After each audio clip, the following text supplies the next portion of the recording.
નમસ્કાર વિદ્યાર્થી મિત્રો, આજે આપણે ગુજરાત માધ્યમિક શિક્ષણ બોર્ડ દ્વારા આયોજિત ગણિત ધોરણ 12 જે નવો અભ્યાસક્રમ આવ્યો છે NCERTનો, એમાં ચેપ્ટર 1 સંબંધ અને વિધેય એ અંગે આગળ વિસ્તૃત ચર્ચા કરીશું.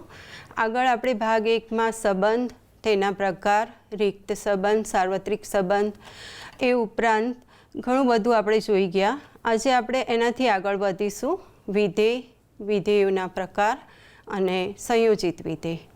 વિધેય ધોરણ 11માં આપણે શીખી ગયા છે, એનું આપણે થોડુંક પુનરાવર્તન કરી લઈએ.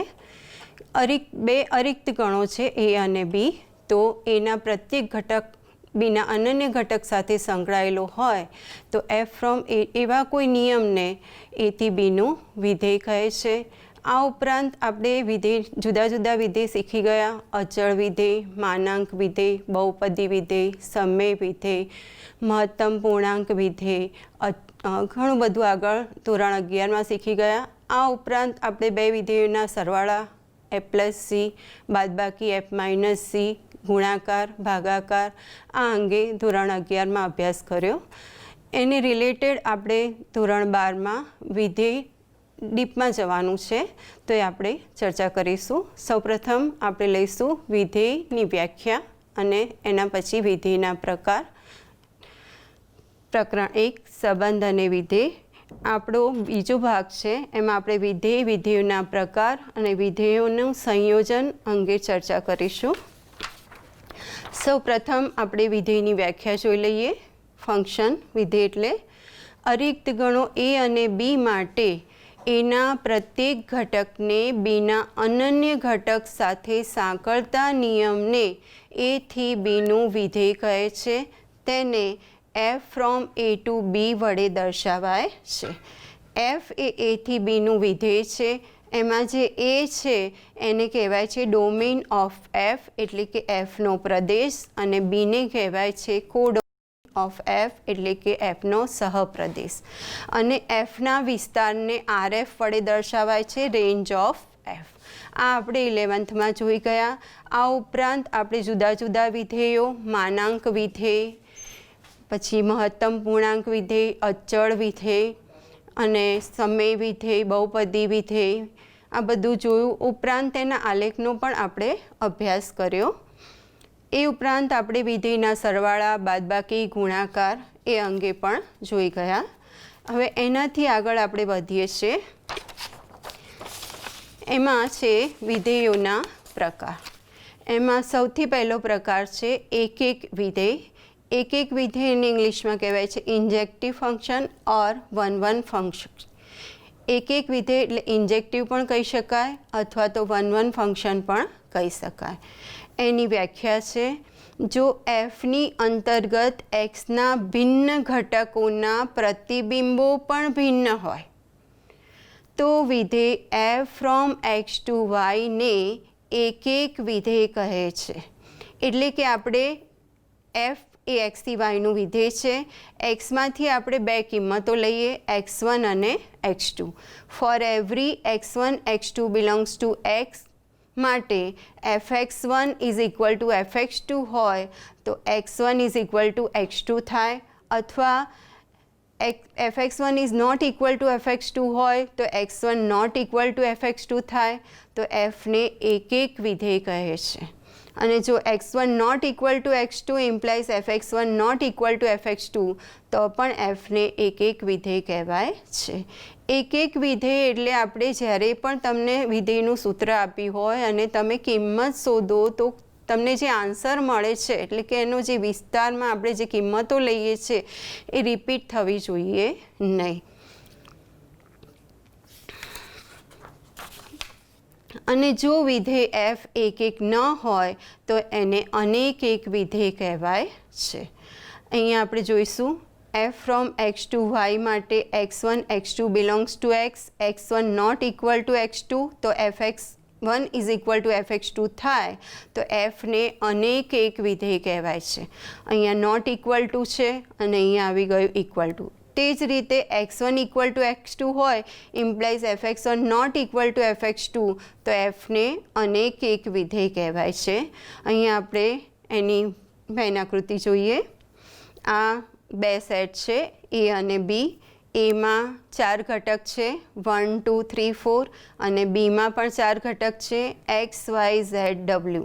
1 એ એક્સ સાથે સંકળાયેલો છે, 2 એ ઝેડ સાથે, 3 એ વાય સાથે અને 4 એ ડબલ્યુ સાથે. તમે જોઈ શકો કે 1 1 ફંક્શન છે, એકમાંથી એકમાં જ એરો બતાવેલો છે, એટલે એફ એ એથી બીનું એક વિધેય છે તેમ કહેવાય. અને એની કમ્પેરિઝનમાં આ આકૃતિ તમે જોશો તો એમાં પણ બે સેટ છે એ અને બી. એમાં 1 2 3 4 છે, બીમાં એક્સ વાય ઝેડ ડબલ્યુ છે. તો 1માંથી 1 એ એક્સ સાથે સંકળાયેલું છે, 2 પણ એક્સ સાથે સંકળાયેલું છે, એટલે કે અનેકમાંથી એકમાં એરો જાય છે. 3 એ ઝેડ સાથે, 4 એ ડબલ્યુ સાથે, એટલે અનેકમાંથી એકમાં એરો જાય છે, એટલે કે F1નો જવાબ પણ એક્સ થાય અને F2નો જવાબ પણ એક્સ થાય, એટલે કે જે જવાબ છે એનું રિપીટેશન થયું, એટલે કે એફ એક વિધેય નથી. માટે એફ એ એથી બીનું એક વિધેય છે. આ રીતે તમે કોઈ પણ એક્ઝામ્પલ લઈ અને એનો વેન ડાયાગ્રામ દોરીને અથવા તો તમને જે સૂત્ર આપ્યું હોય એના પરથી તમે ચેક કરી શકો કે એફ એક વિધેય છે કે નહીં, અને એક ના હોય તો તે એક વિધેય છે. હવે આપણે બીજું જોઈએ વ્યાપ્ત વિધેય.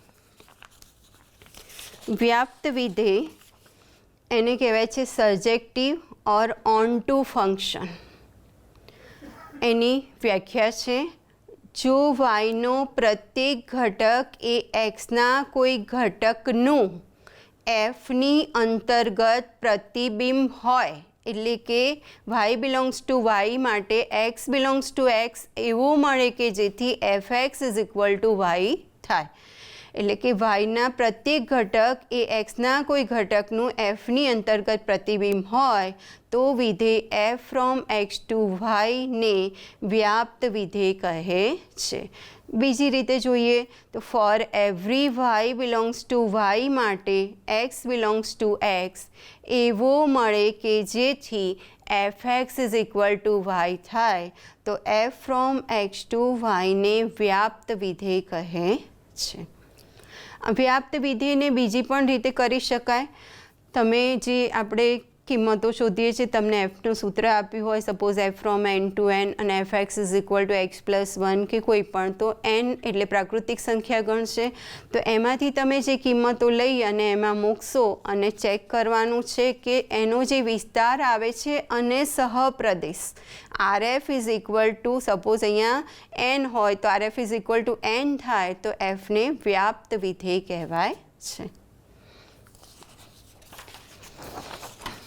અહીંયા આપણે નોંધ લીધી છે કે જો F from X to Y વ્યાપ્ત વિધેય હોય તો અને તો જ એફનો વિસ્તાર અને તેનો સહપ્રદેશ બંને સરખા થાય, એટલે કે R F is equal to Y થાય.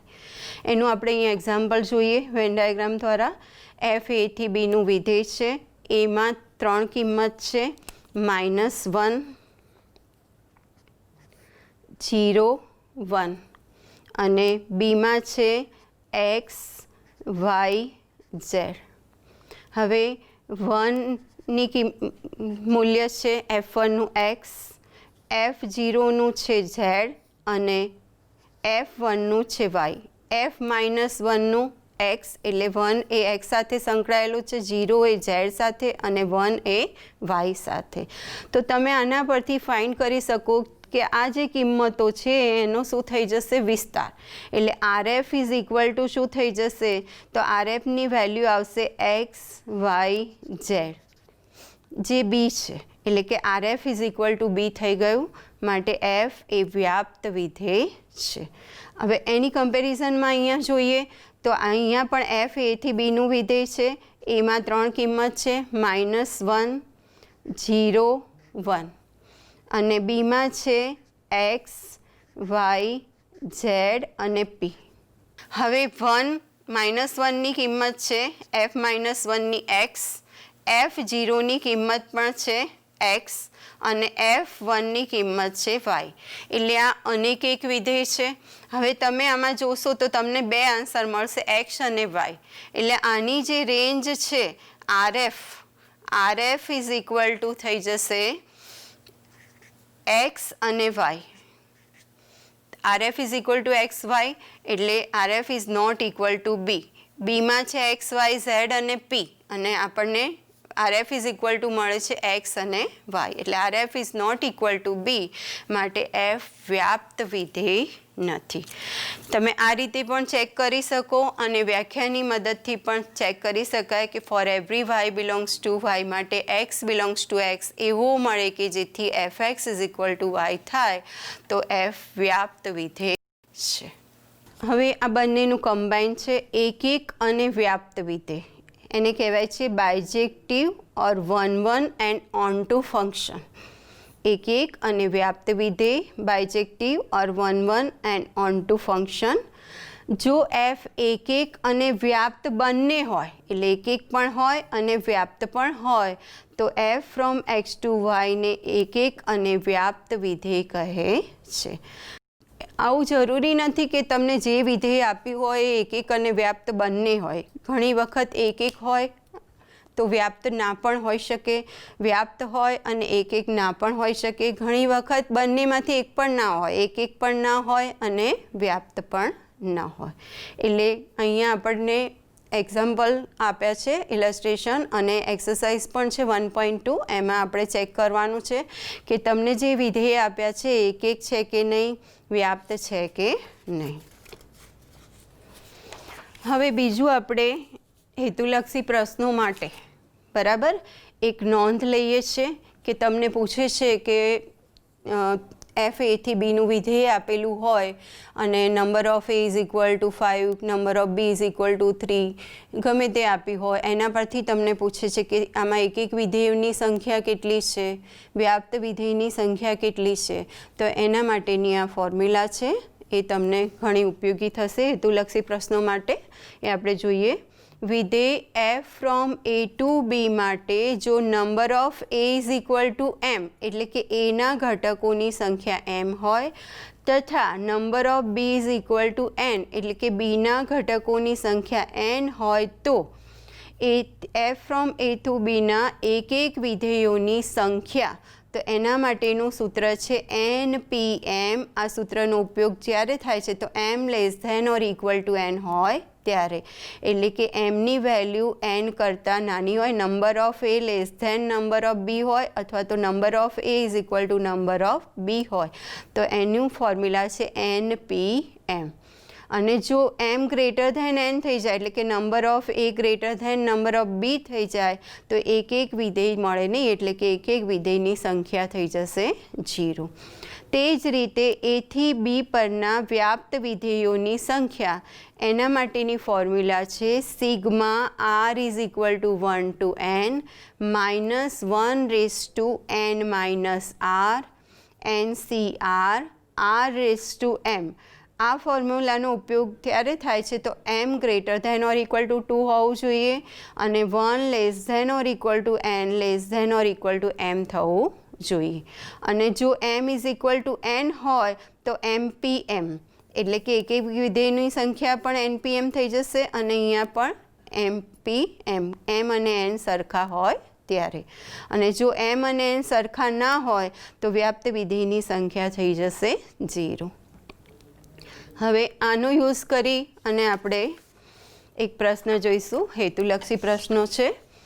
એમાં છે 4 ઘટક 1, 2, 3, 4 એટલે કે number of A is equal to 4 અને બીમાં 3 ઘટક છે 3, 4, 5 એટલે કે number of B is equal to 3. તો આપણને પૂછ્યું છે કે એથી બી પરના એક એક વિધેયની સંખ્યા અને વ્યાપ્ત વિધેયોની સંખ્યા ખાલી જગ્યા છે. હવે આગળ મેં તમને ફોર્મ્યુલા આપી એનો આપણે અહીંયા યુઝ કરીશું. Number of A is equal to 4 અને number of B is equal to 3. Number of A છે એને આપણે એમ કહીશું એટલે કે m ઇઝ ઇક્વલ ટુ 4 અને n ઇઝ ઇક્વલ ટુ 3. એટલે અહીંયા 1 less than or equal to m less than or equal to n થઈ જશે. આપણી જે ફોર્મ્યુલા છે 1 less than or equal to n less than or equal to m એટલે કે 1 less than or equal to number of B less than or equal to number of A, 1 less than or equal to n less than or equal to m અને m greater than or equal to 2 માટે વ્યાપ્ત વિધેયોની સંખ્યાની formula છે sigma r is equal to 1 to n minus 1 raised to n minus r NCR r raised to m. તો આ જે formula છે એમાં આપણે m ઇઝ ઇક્વલ ટુ 4 લઈ લઈશું અને n ઇઝ ઇક્વલ ટુ 3 લઈ લઈશું. n ઇઝ ઇક્વલ ટુ 3 અને m is equal to 4. Sigma minus 1 raise to n minus r, તો n ઇઝ ઇક્વલ ટુ 3 એટલે અહીંયા, અને અહીંયા પણ r is equal to 1 to n હતું એટલે r is equal to 1 to 3, n minus r એટલે 3 માઇનસ r. બીજું હતું અહીંયા NCR એટલે 3CR અને r રેઝ ટુ m એટલે r રેઝ ટુ 4. હવે આપણે સિગ્મા કાઢીશું. સિગ્મા એટલે સમેશન એટલે કે સરવાળો. તો સિગ્મા કાઢીશું એટલે પહેલાં આરની વેલ્યુ 1 લઈશું, પછી પ્લસ કરીને આરની વેલ્યુ 2 અને આરની value 3.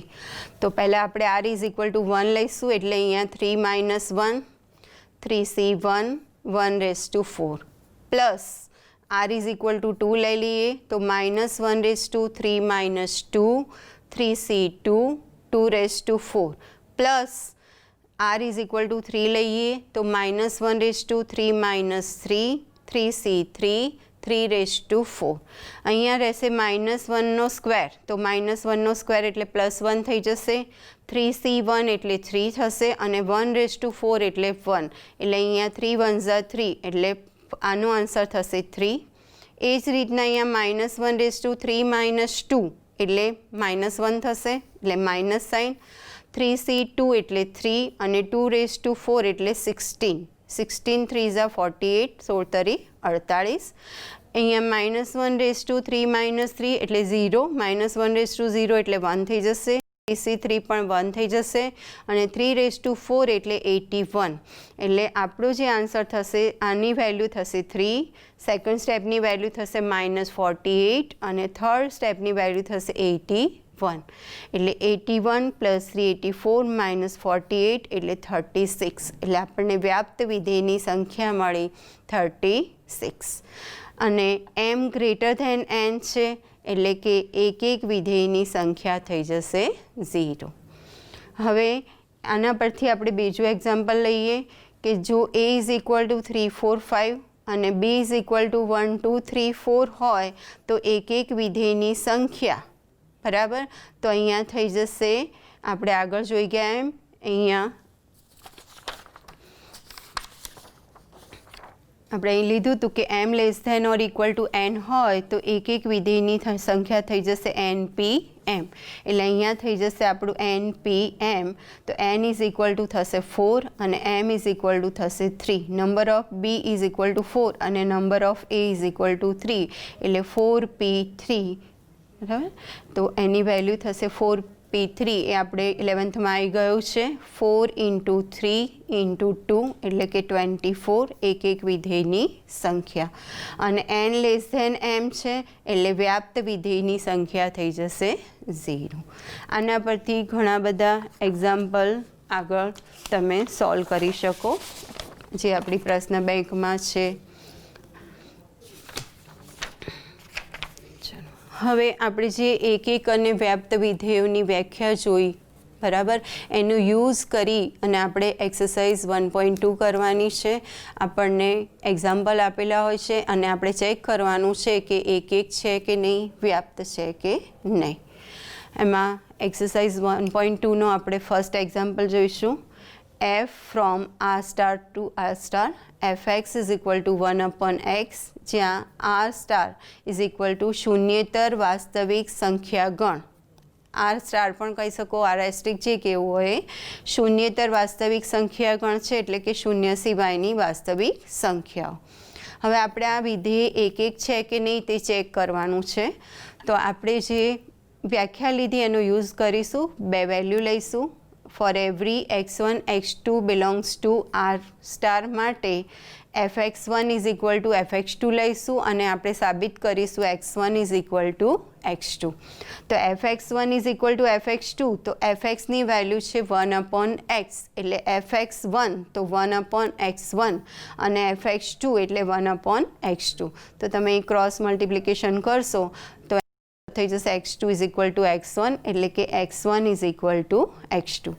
fx1 is equal to fx2 લીધું અને આપણને મળે છે x1 is equal to x2. માટે f એક વિધેય છે. હવે વ્યાપ્ત છે કે નહીં એ ચેક કરવા માટે આપણે વ્યાખ્યાનો ઉપયોગ કરીશું કે for every y belongs to R star માટે x belongs to R star એવો મળે કે જેથી y બરાબર શું થવું જોઈએ fx. તો તમને જે પણ fxની વેલ્યુ આપી હોય એના બરાબર y લઈ લેવાનું. y is equal two fx એટલે કે 1/x અને xને સૂત્રનો કરતા બનાવો તો x is equal two 1/y. હવે આપણે પ્રૂવ કરવાનું છે કે fx is equal two y તો fx x એટલે શું તો 1/y. હવે fx છે 1/x તો 1/1/y એટલે y થઈ જશે. માટે fx is equal two y આવી ગયું. વ્યાખ્યાનું સમાધાન થઈ ગયું. માટે f વ્યાપ્ત વિધેય છે. હવે આ જ સમ છે એમાં આર સ્ટારની બદલે n લેવામાં આવે તો શું થાય એ આપણે છે તમારે વિચારવાનું છે અને ચેક કરવાનું છે. n એટલે પ્રાકૃતિક સંખ્યા ગણ છે તો અહીંયા તમે 1/2 લો 1/3 લો તો તમને જે પણ કોઈ વેલ્યુ મળશે એ અપૂર્ણાંક મળશે અને અહીંયા પણ n લેવાનું છે તો એ nમાં હશે નહીં. એટલે આ જે વિધેય છે એ વ્યાપ્ત થશે નહીં. અને એક થશે કે નહીં એ તમારે ચેક કરવાનું છે.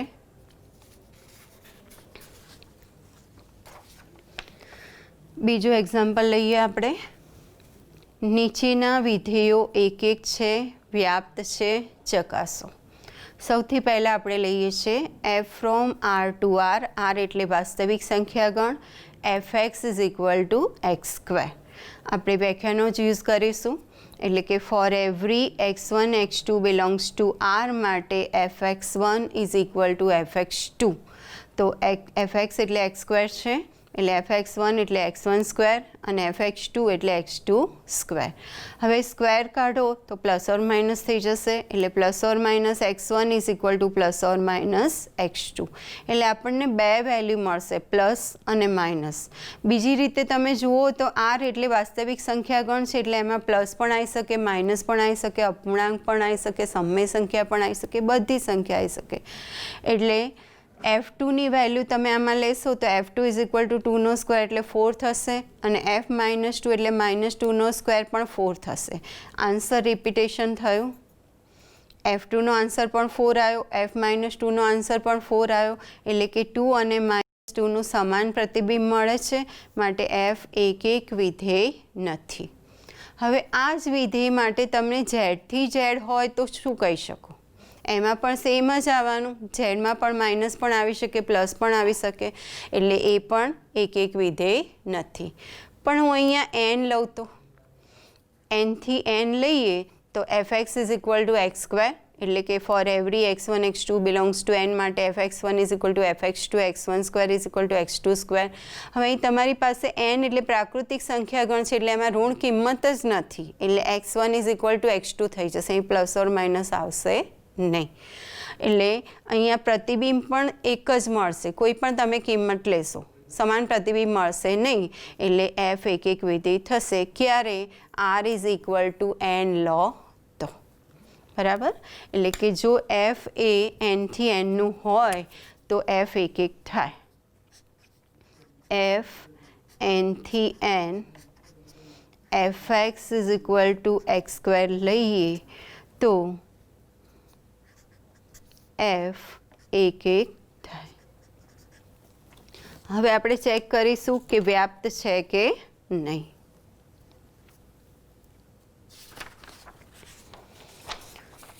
બંને રીતે કરી શકાય. તમે વ્યાખ્યાની મદદથી પણ વ્યાપ્ત છે કે નહીં કરી શકો અને કિંમતો મૂકીને પણ તમે ચેક કરી શકો. તો આપણે +1 લઈશું તો 1નો સ્ક્વેર પણ 1 થશે -1નો સ્ક્વેર પણ 1 થશે એટલે પ્લસ ઓર માઇનસ 1ની વેલ્યુ 1 થશે. એ જ રીતના +2 લઈશું તો f2નો સ્ક્વેર એટલે 2નો સ્ક્વેર 4 થશે. f-2 લઈશું તો -2નો સ્ક્વેર 4 થશે.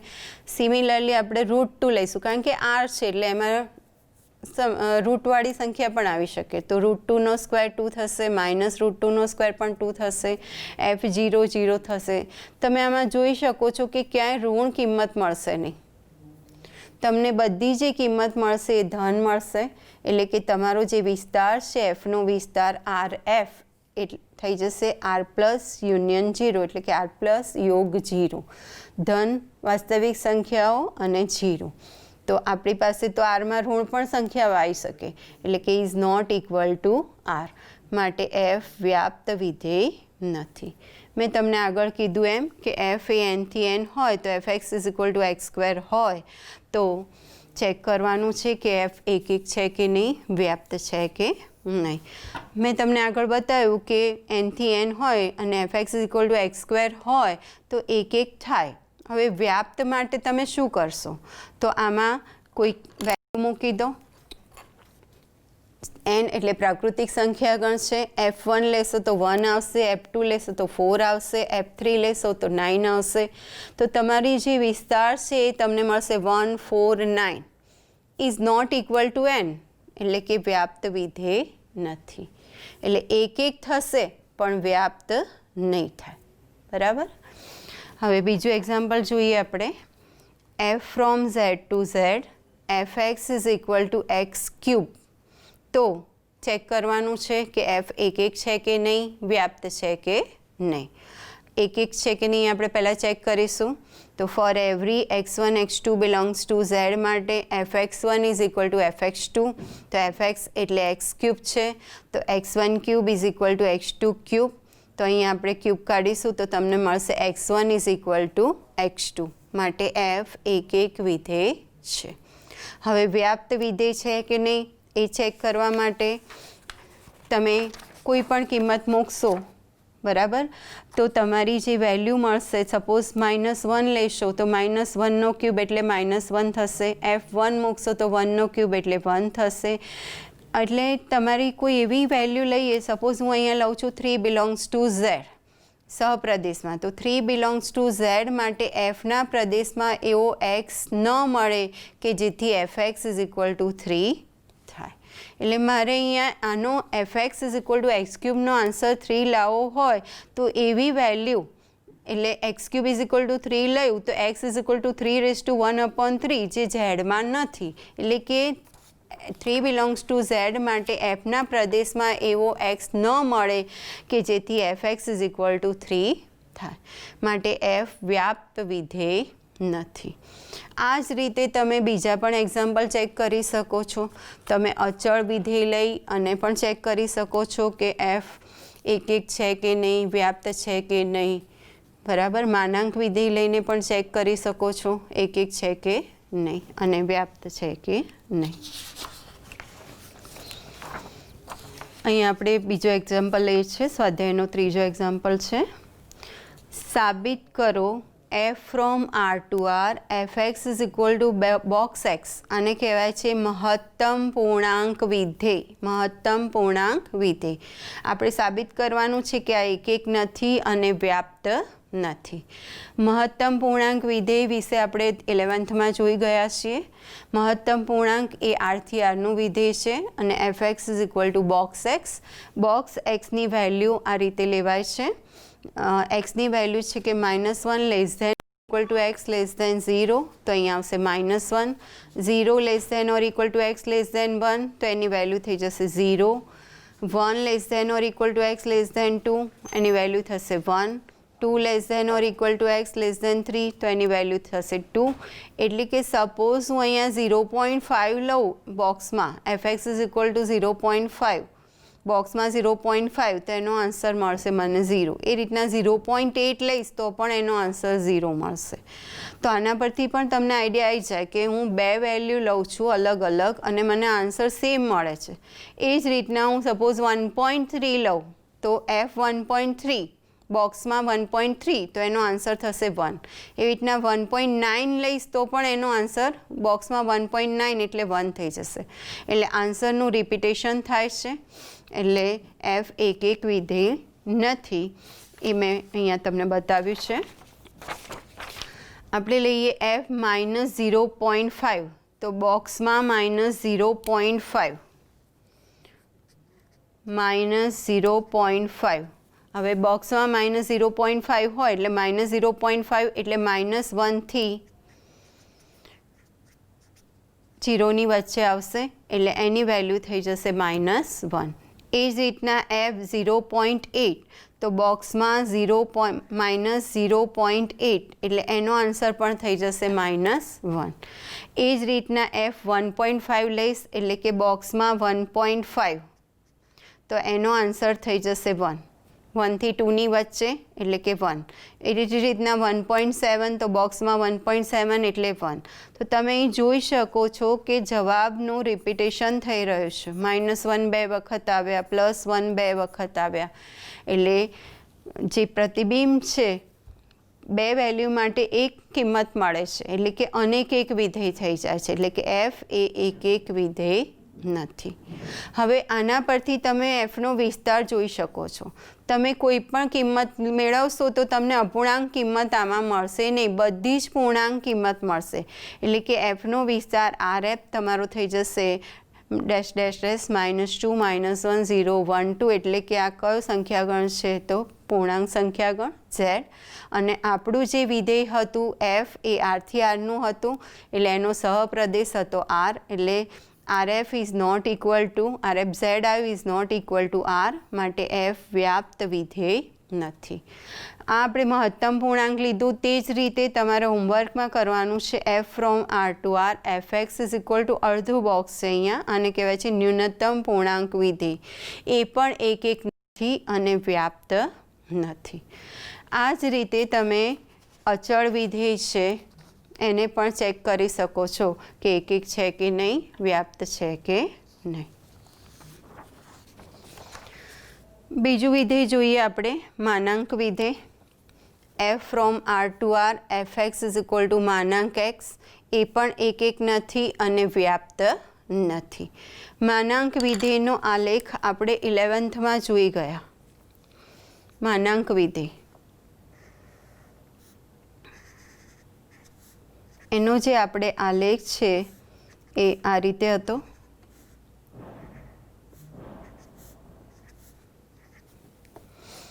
બરાબર.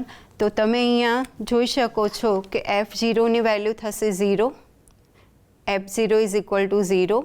f -1 લઈશ તો પણ એનો આન્સર મને 1 મળશે. f -1 એટલે માનાંકમાં -1 મોડ ફંક્શન છે, માનાંક વિધેય છે એટલે માઇનસ હોય તો પ્લસ થઈ જશે 1.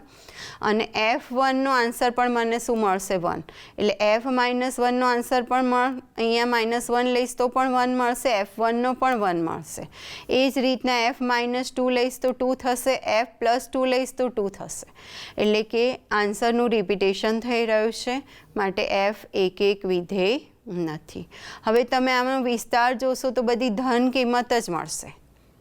એટલે કે rf is equal to r plus union 0. r plus યોગ ધન વાસ્તવિક સંખ્યાઓ અને 0. f0 લેશો તો 0 થશે અને બધી જે કિંમત છે એ ધન મળશે. બરાબર. એટલે કે વ્યાપ્ત વિધેય નથી. rf is equal to r plus union 0 is not equal to r. એના સહપ્રદેશ જેટલું થતું નથી. બીજી રીતે તમે જોઈએ, મારે suppose fx is equal to -2 લાવવો છે તો એ શક્ય જ નહીં થાય કે એવો x બિલોંગ્સ ટુ r મને મળશે નહીં. એટલે કે fx ઇઝ ઇક્વલ ટુ -2 થાય તેવો x મળતો નથી માટે f વ્યાપ્ત વિધેય નથી.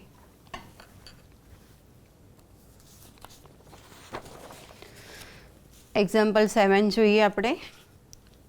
f એ rથી rનું વિધેય છે અને fx is equal to 3 - 4x સુરેખ વિધેય છે. હવે આપણે ચેક કરવાનું છે કે આ જે વિધેય તમને આપ્યું છે એક છે કે નહીં, વ્યાપ્ત છે કે નહીં. વ્યાખ્યાની મદદથી લઈએ. Four every x1 x2 belongs to r માટે fx1 is equal to fx2. આમાં x1 મૂકશો તો 3 - 4x1 અને આમાં x2 મૂકશો તો 3 - 4x2. તો તમે બંને સાઈડથી 3 કરી શકશો એટલે તમારી પાસે મળશે -4x1 is equal two -4x2. -4 પણ નીકળી જશે બંને સાઈડથી એટલે કે x1 is equal to x2. તો આમાં તમે જોઈ શકો છો પહેલાં આપણે 3 3 કાઢી નાખ્યા. એ જ રીત એટલે આપણને મળ્યું -4x1 is equal two -4x2. બંને સાઈડથી -4 પણ નીકળી જશે એટલે કે x1 is equal to x2. આપણે fx1 is equal to fx2 લીધું હતું અને આપણને મળ્યું x1 is equal to x2. એટલે વ્યાખ્યાનું સેટિસ્ફાઈ થઈ ગઈ. માટે f એક વિધેય છે. હવે આને વ્યાપ્ત વિધેય છે એવું સાબિત કરવું છે તો આમાં કિંમતો મૂક્યા કરતાં આપણે જે છે એની વ્યાખ્યા વ્યાપ્ત વિધેયની એનો ઉપયોગ કરીશું કે for every y belongs to r માટે x બિલોંગ્સ ટુ r એવું મળે કે જેથી fx is equal two y થાય. એટલે ધારો કે આપણે લઈએ છીએ y belongs to r. r શેમાંથી લઈએ છીએ? સહપ્રદેશમાંથી. y belongs two b. આ સપોઝ a અને આ b. એટલે y બિલોંગ્સ ટુ r માટે y ઇઝ ઇક્વલ ટુ આપણે fx લઈ લેવાનું એટલે કે 3 - 4x. આના પરથી આપણે xને સૂત્રનો કર્તા બનાવવાનું એટલે y is equal to 3 - 4x છે તો એના પરથી 4x is equal to 3 - y એટલે x is equal to 3 - y/4. હવે આપણે સાબિત કરવાનું છે કે fx is equal two y જે આપણે સાબિત કરીશું. fx તો fx એટલે xની વેલ્યુ આપણને મળે છે 3 - y/4 એટલે કે 3 - y/4 અને આપણું જે fની ફોર્મ્યુલા છે 3 - 4x. 3 - 4x એમાં આપણે વેલ્યુ મૂકીશું. આ આપણો x થઈ જશે એટલે xની જગ્યાએ 3 - y/4 4 કટ થઈ જશે તો 3 - 3 + y તો 3 3 પણ કટ થઈ જશે એટલે કે fx ઇઝ ઇક્વલ ટુ થઈ જશે y. વ્યાખ્યાનું સંતોષ સેટિસ્ફાઈ થઈ ગઈ. માટે four every y belongs to r માટે x બિલોંગ્સ ટુ r એવો મળે કે જેથી fx is equal two y માટે વિધેય f વ્યાપ્ત વિધેય છે. આ રીતના તમે કોઈ પણ સુરેખ વિધેય બનાવી અને ચેક કરી શકો છો કે એક છે કે નહીં, વ્યાપ્ત છે કે નહીં. અને આનો યુઝ કરી અને તમે હોમવર્કમાં એક્ઝામ્પલ 10 કરવાનો છે. a is equal to r -3, b is equal to r -1, f a થી bનું વિધેય છે. fx is equal to x -2 upon x -3 એક અને વ્યાપ્ત છે એ સાબિત કરો. જે રીતના આપણે આ એક્ઝામ્પલ કર્યો એ જ રીતના એક્ઝામ્પલ કરવાનો છે. બીજું એક્ઝામ્પલ લઈશું આપણે. Example number 9. ધારો કે f એ n થી nનું વિધેય છે અને fnની બે વેલ્યુ છે. n અયુગ્મ હોય તો n+1/2 અને n યુગ્મ હોય તો n/2 for every n belongs to n. આપણે ચકાસવાનું છે કે f એક છે કે નહીં, વ્યાપ્ત છે કે નહીં. હવે અહીંયા આપણી પાસે આ અયુગ્મની સાઈડ લઈશું અને આ બાજુ યુગ્મ સાઈડ. તો અયુગ્મની ફોર્મ્યુલા છે fn is equal two n+1/2. અહીંયા આપણે લઈએ છીએ n અયુગ્મ અને આ સાઈડ લઈશું આપણે n યુગ્મ. તો અયુગ્મની ફોર્મ્યુલા છે fn is equal two n+1/2. અયુગ્મ કિંમત લઈશું પ્રાકૃતિક સંખ્યાગણમાંથી. n એટલે 1 2 3 4 5 6 એટલે ડેશ ડેશ ડેશ. તો f1 તો અહીંયા 1+1/2 એટલે કે 2/2 તો એની વેલ્યુ મળશે 1. એ જ રીતના આપણે f3 શોધીશું તો 3+1/2 એટલે કે 4/2 તો 2. હવે યુગ્મમાં જઈએ તો યુગ્મની ફોર્મ્યુલા છે n/2. f2 લઈશું તો 2/2 એટલે 1 અને f4 લઈશું તો 4/2 એટલે 2. તો તમે અહીંયા જોઈ શકો છો કે જવાબનું રિપીટેશન થઈ રહ્યું છે. 1 2 વખત આવ્યા, 2 2 વખત આવ્યા એટલે કે અનેકમાંથી એકમાં f1નો આન્સર પણ 1 થશે, f2નો આન્સર પણ 1 થશે એટલે એક વિધેય થશે, એક વિધેય થશે નહીં. એટલે કે f એક વિધેય નથી. હવે આપણે જે આ વેલ્યુ શોધીએ છીએ એના પરથી તમને એનો વિસ્તાર મળી જશે. તો fનો વિસ્તાર rf ઇઝ ઇક્વલ ટુ 1 2 આગળ તમે શોધી શકશો 3 4 ડેશ ડેશ ડેશ. તો આ જે બધી મળે છે કિંમત એ પ્રાકૃતિક કિંમત છે એટલે કે પ્રાકૃતિક સંખ્યાગણ છે. એટલે કે rf is equal to n થઈ જશે. n એટલે એનો સહપ્રદેશ છે એટલે rf is equal to n સહપ્રદેશ માટે f વ્યાપ્ત વિધેય છે. એક નથી પણ વ્યાપ્ત છે. આ રીતે ઘણા બધા ઉદાહરણ પણ છે અને એક્સરસાઇઝમાં પણ બીજા સમ છે. આ પ્રકારના યુગ્મ અયુગ્મવાળા, અને ખાલી અહીંયા તમારી ફોર્મ્યુલા અલગ હશે, ઝેડ પણ હોઈ શકે, ઝેડથી ઝેડનું, અને એ તમારે ચેક કરવાની, તમારી જાતે પણ કોઈ બનાવી શકો છો અને ચેક કરવાનું કે એક એક છે કે નહીં, વ્યાપ્ત છે કે નહીં.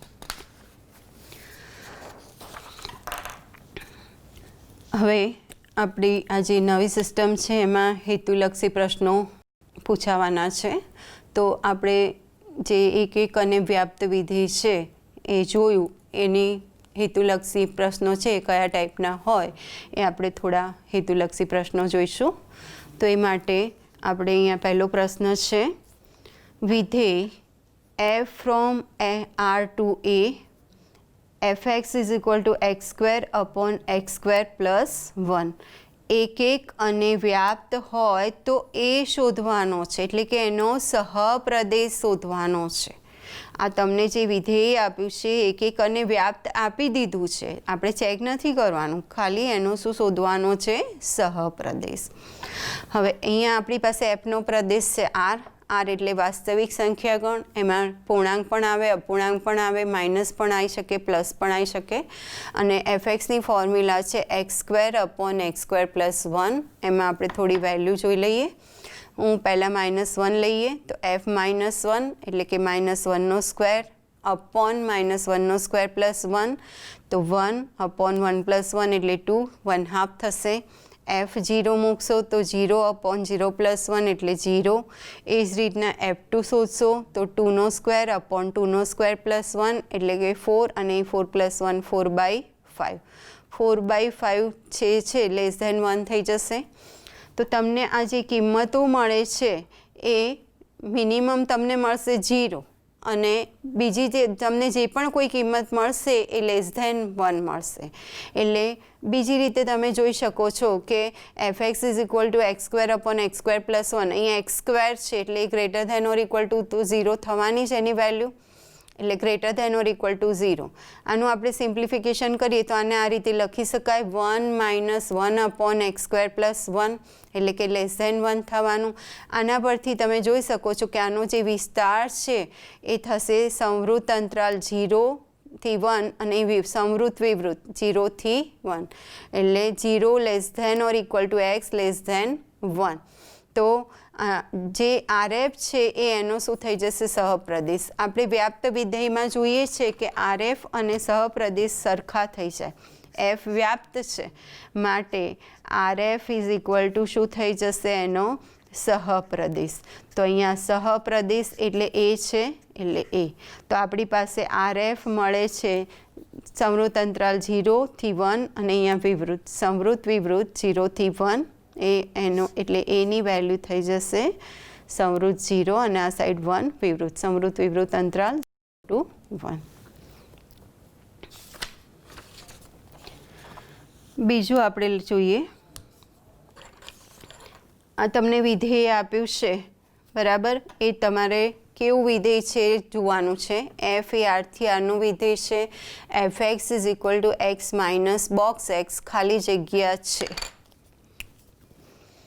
ખાલી જગ્યા વિધેય છે. એટલે એક એક વિધેય છે કે વ્યાપ્ત વિધેય છે એ તમારે અહીંયા બતાવવાનું છે. તો fx is equal to x minus box x, એનો પ્રદેશ છે આર, એટલે આપણે ગમે તે કિંમત લઈ શકીએ, પૂર્ણાંક અપૂર્ણાંક. f1 લઈશું તો 1 - બોક્સ 1, બોક્સ 1 એટલે 1, 1 - 1 એટલે 0. એ જ રીતના f2 લઈશું તો પણ 0 આવશે.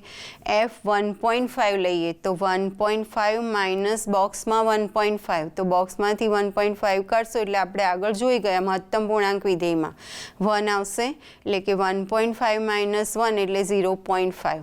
તમે જેટલી પણ અહીંયા પૂર્ણાંક કિંમત મૂકશો તો એના માટે આન્સર તમને 0 મળશે, એટલે કે જવાબનું રિપીટેશન થઈ રહ્યું છે, માટે એફ એક એક વિધેય નથી. અને બીજી તમે વેલ્યુ જોઈ શકો છો, 0 આવી પછી 0.5, અપૂર્ણાંક કિંમત મૂકશો તો અહીં 2.8 માઇનસ બોક્સમાં 2.8 એટલે 2.8 માઇનસ 2 ઇઝ ઇક્વલ ટુ 0.8. એટલે આનો જે વિસ્તાર છે એ તમારો થશે સંવૃત્ત વિવૃત્ત 0 થી 1 is not equal to R, એટલે કે એફ વ્યાપ્ત નથી. સોરી, અહીંયા વિધેય છે એની બદલે આવશે નથી, તો આવશે અહીંયા એક એક નથી, એક એક વ્યાપ્ત વિધેય નથી. અલગ અલગ પણ લખી શકાય કે એક એક વિધેય નથી અને વ્યાપ્ત વિધેય નથી.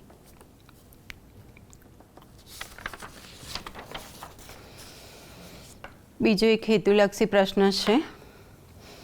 એફ એ સંવૃત્ત અંતરાલ -π/2 થી π/2 થી -1 to 1 સંવૃત્ત અંતરાલ એક એક અને વ્યાપ્ત વિધેય હોય તો fx = ખાલી જગ્યા, અહીંયા તમને 4 ઓપ્શન આપ્યા છે.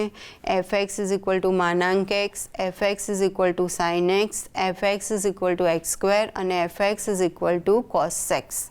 હવે આપણે ટ્રિગ્નોમેટ્રિક ફંક્શન 11thમાં જોઈ ગયા, તો આના પરથી તમને આ -π/2 થી π/2 છે અને -1 થી 1 છે. આના પરથી તમને બે શક્યતા લાગી શકે કે -1 થી 1 એટલે cos અને sin બંને નો વિસ્તાર છે તમારો -1 થી 1. હવે તમારી પાસે અહીંયા આપ્યું છે એનો જે પ્રદેશ છે એ છે -π/2 થી π/2, તો એ વિધેય થઈ જશે તમારું sin x, એટલે fx = sin x આન્સર આવશે આનો. હવે આની બદલે તમને અહીંયા 0 થી π આપી હોત તો થઈ જાય cos x, એટલે તમારું અહીંયા fx નો આન્સર થઈ જશે sin x. બીજો હેતુલક્ષી પ્રશ્નો જોઈએ આપણે. f ફ્રોમ સંવૃત્ત અંતરાલ -1 to સંવૃત્ત અંતરાલ -1 to 1, fx = x માનાંક x એક ખાલી જગ્યા વિધેય છે. તો આપણે વેલ્યુ મૂકીને પણ ચેક કરી શકીએ છીએ કે વેલ્યુ ક્યાંથી ક્યાં સુધીની મૂકવાની, તો -1 થી 1 સુધીની. એટલે તમારે અહીં ચેક કરવાનું છે કે એક એક છે કે નહીં, વ્યાપ્ત છે કે નહીં. તમે f-1 લઈને પણ ચેક કરી શકશો. f-1 લેશો તો એનો આન્સર -1 આવશે, f0 લેશો તો એનો આન્સર 0 આવશે, f1 લેશો તો એનો આન્સર 1 આવશે. બીજી કોઈ પણ વેલ્યુ આની વચ્ચેની પણ તમે મૂકી શકો, -0.5, 0.5 લઈ શકો. ગમે તે કિંમત મૂકી અને ચેક કરશો તો તમારા જે આન્સર છે એ રિપીટ થશે નહીં, એટલે કે આ એક એક વિધેય છે.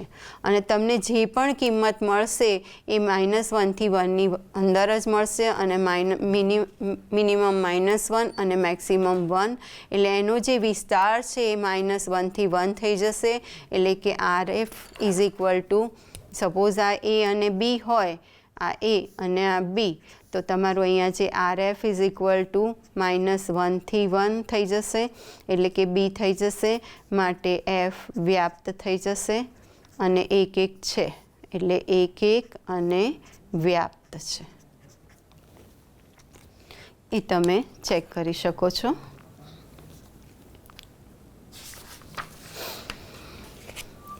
બીજું આપણે પાંચમો હેતુલક્ષી પ્રશ્ન છે. f from n cross n થી n, n એટલે પ્રાકૃતિક સંખ્યાગણ, f(mn) = m+n એક ખાલી જગ્યા વિધેય છે.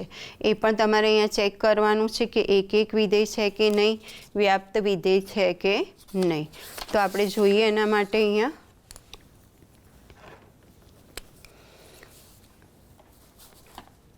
f from n cross n થી n નું વિધેય છે અને અહીંયા આપણને આપ્યું છે f(mn) = m+n. હવે આપણી પાસે અહીંયા છે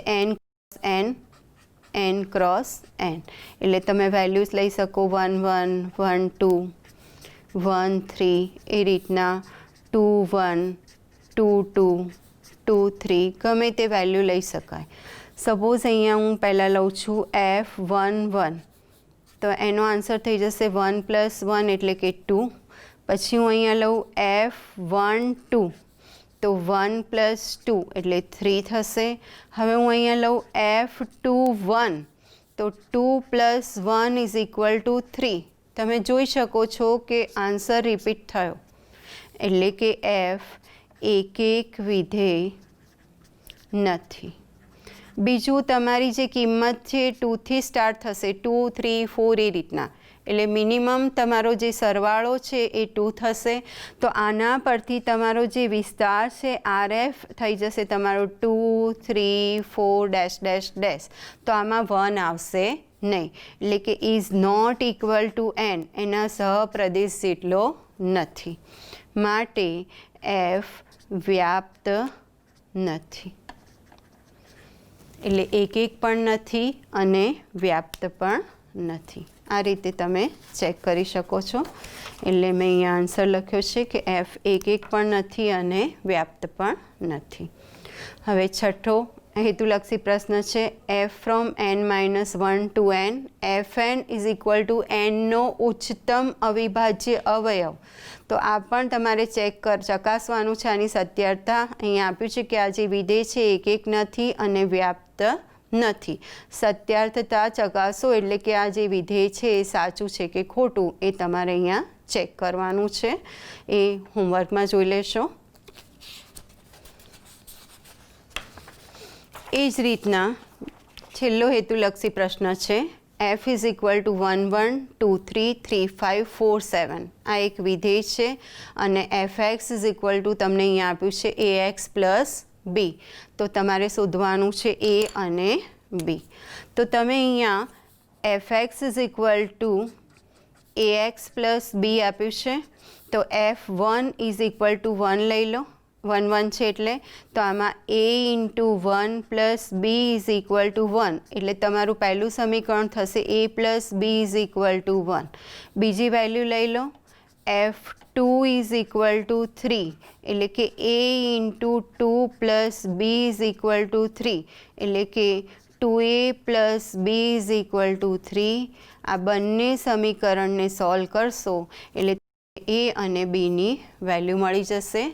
તો આ જ રીતે તમે એક અને વ્યાપ્ત વિધેય અંગે ઘણા બધા હેતુલક્ષી પ્રશ્નો છે અને પાઠ્યપુસ્તકમાં ઘણા ઉદાહરણ છે એ તમે આજે હોમવર્કમાં સોલ્વ કરશો અને નેક્સ્ટ એપિસોડમાં આપણે આગળ જઈશું.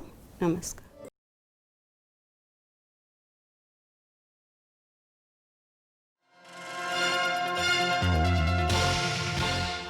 મિત્રો, બરાબર યાદ રાખવાનું છે, 10મા અને 12માની પરીક્ષા એ તમારી આખી જિંદગી નથી. તમે માની લો એવો કે નાપાસ થયા તો તમારી જિંદગી નથી ચલી ગઈ. એક પ્રયાસ ચાલ્યો ગયો છે, બીજો પ્રયાસ છે, ચિંતા નહીં કરો.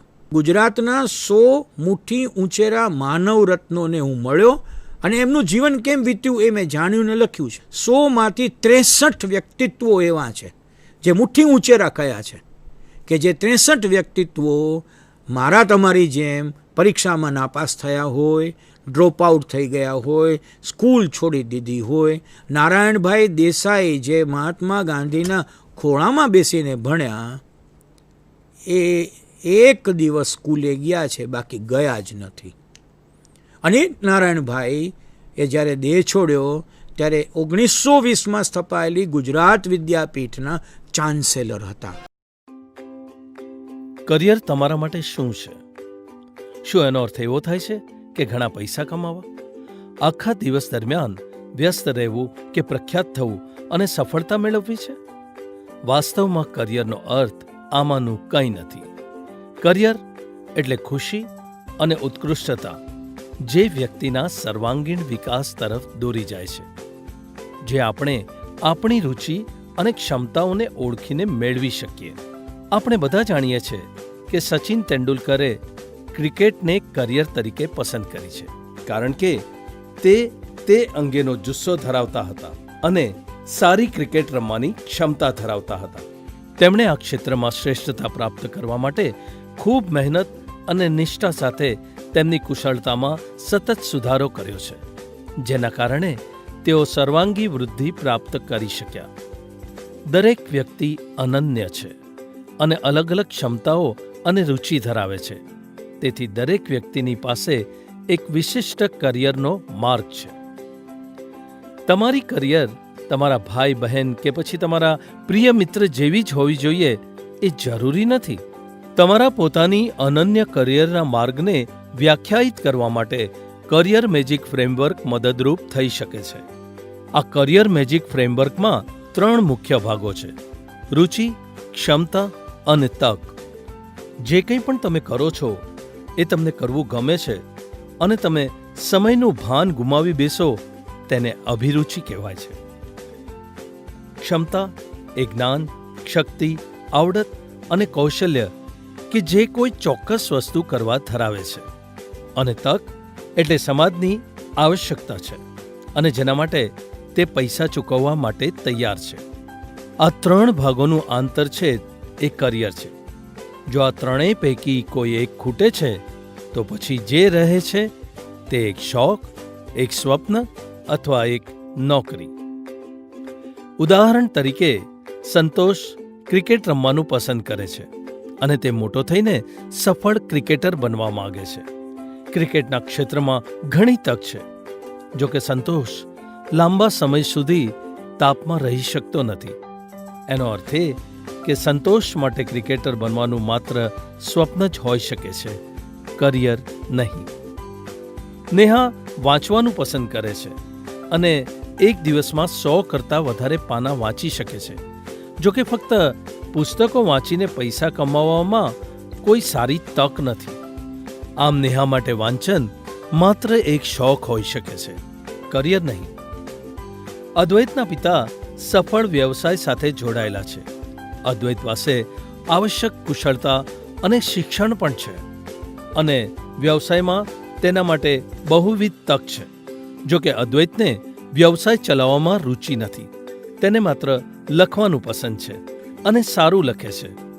આમ એક વેપારી બનવું તે જ નોકરી હોઈ શકે છે જેના માટે તેને પૈસા મળે છે, પણ અદ્વૈત માટે તે કરિયર નથી. મોહન ખેતી પસંદ કરે છે અને ઘણી વખત તેના મિત્રના ખેતરમાં લાંબા કલાકો સુધી કામ કરે છે.